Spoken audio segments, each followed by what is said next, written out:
नमस्कार दोस्तों, मैं हूँ अर्चना प्रजापति एडवोकेट। हमारे channel AP legal information in Hindi में आपका स्वागत है। दोस्तों, इस वीडियो में आज हम जानने वाले हैं अब रेंट एग्रीमेंट का भी होगा रजिस्ट्री मान्य और अनिवार्य। अब रेंट एग्रीमेंट का रजिस्ट्री होगा अनिवार्य। तो आज का टॉपिक मेरा यही होने वाला है। आपने सुना होगा ज़मीन की रजिस्ट्री होता है और घर की रजिस्ट्री आप करवाते हैं, खरीदते हैं तो होता है। किसी को अगर आप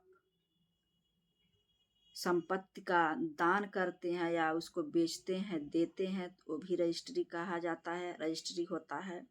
यानी किसी की संपत्ति को आप खरीदते हैं तो उसकी रजिस्ट्री होना अनिवार्य माना जाता है, अनिवार्य होता है।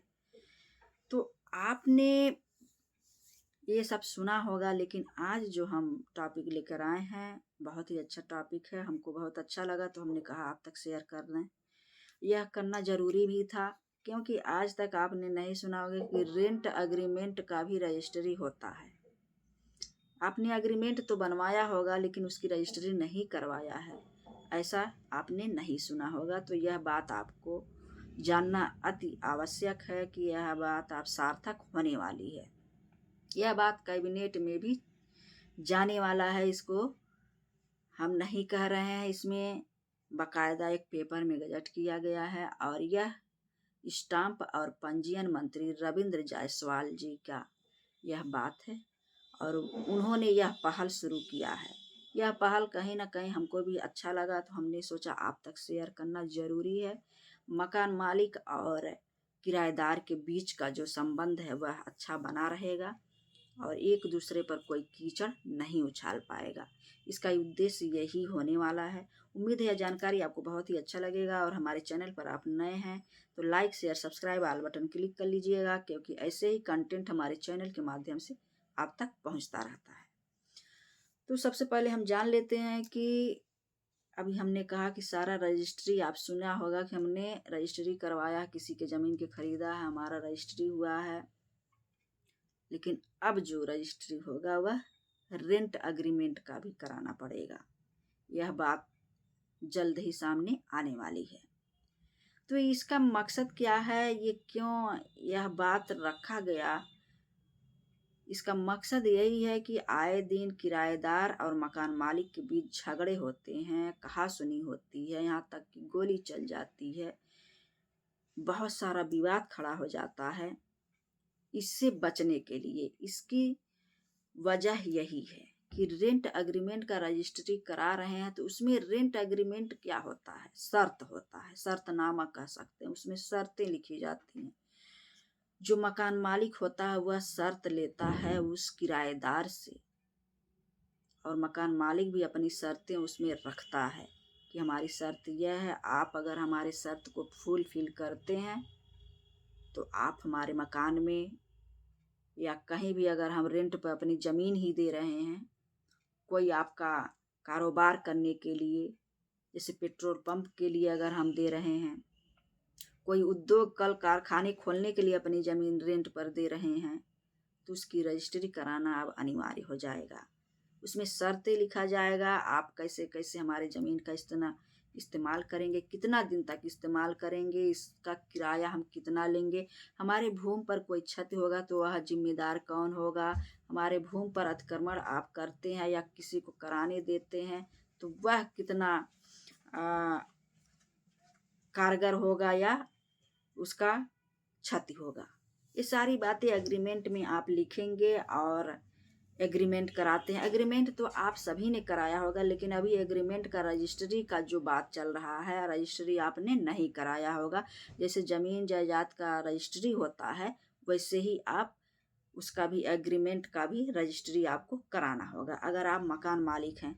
इसका मेन मकसद हम जान लेते हैं, ये बात क्यों आया। हमने कहा पहले ही कि उसमें मकान मालिक और किराएदार के बीच बहुत कहासुनी होता है, कहीं ना कहीं विवाद किराए को लेकर, बिजली के बिल को लेकर, पानी के बिल को लेकर, ये सारी उसमें प्रॉब्लम आती रहती हैं। तो ये हमको भी बहुत अच्छा लगा कि अगर रजिस्ट्री हो जाएगा, रजिस्ट्री शुल्क बहुत कम ही रखा गया है। अगर 1 साल के लिए किसी को आप एग्रीमेंट करा रहे हैं, एग्रीमेंट पर किराए पर दे रहे हैं, और किसी को रख रहे हैं तो मैं उसमें 500 रुपये तक का जो है अधिकतम शुल्क लगेगा, और मिनिमम शुल्क जिसको कहते हैं अधिक साल के लिए अगर 1 साल से अधिक किसी को आप रख रहे हैं, रेंट पर दे रहे हैं मकान, तो आप जो है 20,000 तक का आपको स्टाम्प देना होगा रजिस्ट्री के लिए। तो ये अच्छा भी लगा, ये इसका आपके संपत्ति की सुरक्षा को लेकर इस पर बात किया गया है कि आपके जो संपत्ति है उसकी सुरक्षा बनी रहे और मकान मालिक और किराएदार एक दूसरे पर किसी तरह से कीचड़ ना उछाल पाए, ना ही कोई दिक्कत आने पाए। संपत्ति की सुरक्षा को लेकर यह मुहिम उठाया जा रहा है। इसके बाद से क्या है कि इसी के साथ जो रजिस्टर्ड जो एग्रीमेंट में जो शर्तें लिखी जाएगी और वही जो है कानूनी रूप से मान्य भी होगा। जो उसमें शर्तें लिखा जाएगा वही कानूनी रूप से मान्य होगा। उसके अलावा अगर बाहर से कोई बात आप बाद में रखते हैं तो कोई मान्यता उसकी नहीं मिलने वाली है।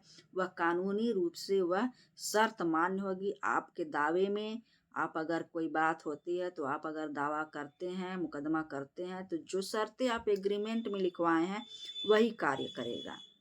दूसरा आपका जो एग्रीमेंट होगा बाहर से अगर बाद में जोड़ना चाहेंगे तो ऐसा उसमें पॉसिबल नहीं होगा, जो रजिस्ट्री हो जाएगा। रजिस्टर्ड एग्रीमेंट पर जो लिखी शर्तें हैं वही होगी कानूनी रूप से मान्य।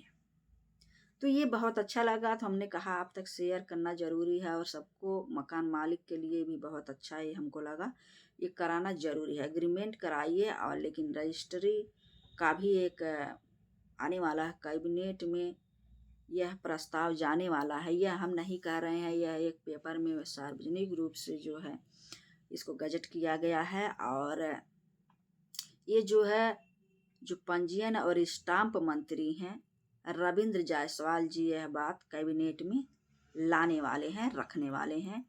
उनकी अपनी एक ये सोच है कि ये होना चाहिए संपत्ति की सुरक्षा के लिए।